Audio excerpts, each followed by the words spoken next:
လိုမျိုးတရက်ပြလေးကိုဘယ်လိုလုပ်ရလဲဆိုတာကိုပြပေးမယ်နော်အရင်ဦးဆုံးခြံထဲမှာလက်ပတ်ပြီးတော့တရက်တီမဲလေးတွေတွားကောက်မယ်နော်ဒါကတော့ပိန်းနေတီးပင်ပေါ့နော်အပင်တွေကတော့အစုံပဲဒါကကြတော့ခွေးတီးပင်ဒါကတော့နင်းတီးပင်ပေါ့နော်တရက်တီလေးတွားကောက်မယ်နော်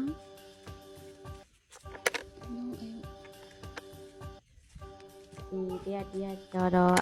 အရင်လည်းမချိုးဘူးအရင်လည်းမချင်ဘူးเนาะတော့လာတဲ့တရက်တီးလေးတွေကိုရေစင်အောင်စီးလိုက်မယ်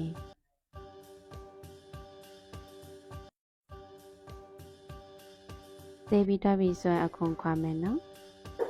ပိုးတွေပါတယ်ပိုင်ဆိုရင်လည်းလီးပြလိုက်เนาะပြီးရင်ဒီလိုမျိုးလေးရလာမယ်ပြီးရင်ကျိတ်ဆက်ထဲကိုထည့်လိုက်မယ်ပိုးလေးစတဲလိုက်မယ်ပြီးရင်ကျိတ်ထားတဲ့အရေးတွေကိုထည့်လိုက်မယ်ပြီးရင်ဘာမှသိကြမှာမဟုတ်နော်တချို့တွေကတော့တကြားထဲမလားတော့မသိရမယ်ငါတို့လုပ်တဲ့ဟာတော့တကြားတွေပါတယ်မထည့်ဘူးနော်6ထက်ထိကြိုပြီးတော့ဆိုရင်အေးခံမယ်အေးခံပြီးတော့ပြီးဆိုရင်ဒီလိုမျိုးအချက်လေးလုပ်မယ်ပေါ့နော်ပလေးပဲပအရင်လည်းမပါအရင်လည်းမထူပေါ့နော်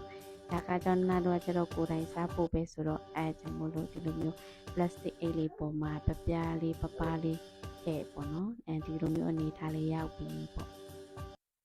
ဒါတွေ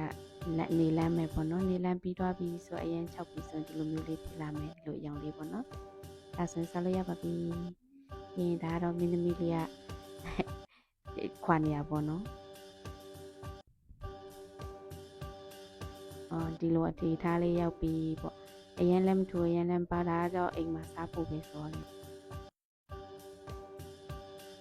နောက်ဆုံးမှတော့ဒီလိုမျိုးလေးအလေးလေးလုပ်ပြီးတော့ပူလေးထဲမှာထည့်သိမ်းပြီးတော့ရက်စီကန်စားလို့ရပါပြီ